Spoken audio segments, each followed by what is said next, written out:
Hello everyone, so this is actually an extremely old video that I dug up. I got it back in 2012, actually on my birthday, and it was a Grifter figure that came out during the New 52. They used the design that he had on the cover to Grifter number 1 in the New 52, and it's just one of those videos. It's been sitting there forever, and I always told myself that I would go back and redo it now since I have more modern videos on the channel, but honestly, as you guys have seen, it's just very sporadic when I upload videos and life gets in the way. So and I thought this is probably the most raw review I'd ever done because it was fresh out of the box, and I even review the booklet that came with it. I do still have the figure, which I'll probably show after this old video, but I just wanted to preserve this little bit of history here. Just crazy how time flies, and I could not believe that this was recorded all the way back in 2012. So I hope you guys enjoy it, and stick around after. Like I said, I'll show how I still have this as part of my Grifter shrine, as I call it. So fire up your favorite time machine, and let's head back to 2012. And I wanted to do something a little bit different for you guys today.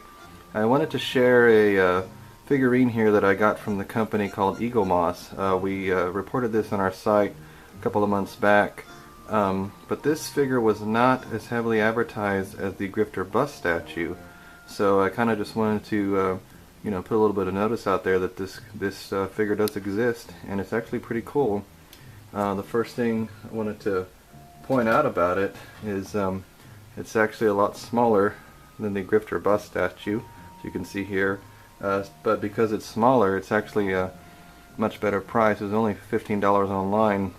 I picked it up at a site called Friendly Neighborhood Comic Shop, which since has sold out of them, which is, I guess, a good thing. But I have also seen them on Amazon and on eBay for around the same price, between 11, 12, 14, 18 bucks. So it's a pretty cool figure. You can see it's very well done, very well painted, and one interesting thing about it is that it's actually made of lead, so it's kind of heavy, and it actually came with a warning here. And never have I bought a toy that came with so much warning about having to wash my hands after I handle it, and also reminds me not to put it in my mouth. So I'm kind of glad it told me that, because I could have forgotten and that would have been bad. So anyway, also wanted to share that not only does it come with this, but Eaglemoss also does a thing where they give a magazine here that compiles like the history of the character that they are that they're presenting. So with Grifter here, one thing that was really cool about it is that they really delve into the Wildstorm history of Grifter, and we have a lot of artwork from the old Wildstorm stuff. You see here, Team 7 artwork. You see some of Jim Lee's Wildcats, a famous shot of Grifter and Zealot.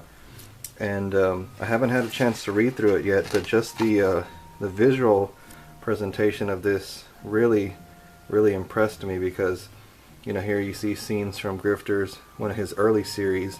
He did have 2 different series in the mid-90s, and so whoever put this together was really well done. I mean, of course, we get on into Sleeper and Wildcats 3.0, and they even review Flashpoint and the New 52, as you see here. What we saw in Flashpoint when they introduced Grifter, and then of course they talk about some of the trade releases they had, and on into the New 52 version of Grifter. So all in all, I mean, yeah, they do a really good job.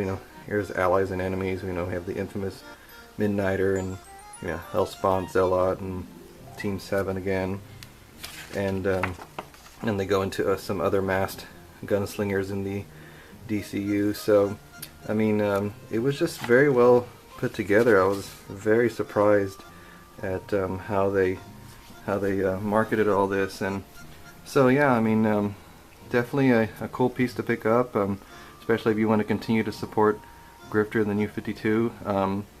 So just give a search online, and anyway, we kind of hope that you like this little quick review we did. Maybe we'll do some more video reviews in the future as other products come out. So thanks for listening, guys.